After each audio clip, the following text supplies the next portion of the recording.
সাম্প্রতিক সময়ে সামাজিক যোগাযোগ মাধ্যমে ব্যাপক আলোচনার কেন্দ্রবিন্দুতে রয়েছেন অভিনেতা ফারহান আহমেদ জোবান ও তার স্ত্রী।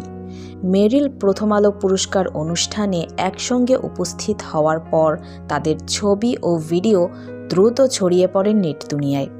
কিন্তু আনন্দের সেই মুহূর্ত খুব দ্রুতই রূপ নেয় বিতর্কে। তখন জোবানের স্ত্রীকে নিয়ে শুরু হয় ব্যাপক ট্রল, কটূক্তি এবং ব্যক্তিগত আক্রমণ। ক্রমাগত এসব নেতিবাচক মন্তব্য, অপমানজনক পোস্ট ও সামাজিক মাধ্যমে নির্মম সমালোচনার চাপে শেষ পর্যন্ত কান্নায় ভেঙে পড়েছেন জোবানের স্ত্রী। নিজের আবেগঘন প্রতিক্রিয়ায় তিনি যেন বুঝিয়ে দিয়েছেন, একজন মানুষকে না জেনে না বুঝে এভাবে বিচার করা কতটা কষ্টদায়ক হতে পারে। তার চোখের জল আর ভেঙে পড়া কণ্ঠ দেখে অনেকেই বলছেন, অনলাইনের এই নির্দয় সমালোচনা তাকে মানসিকভাবে গভীরভাবে আঘাত করেছে।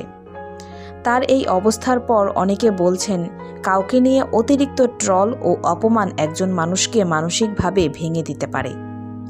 তো ভিউয়ার্স, এই বিষয়ে আপনার কি মতামত কমেন্টে জানাতে ভুলবেন না। সবাই ভালো থাকবেন। ধন্যবাদ।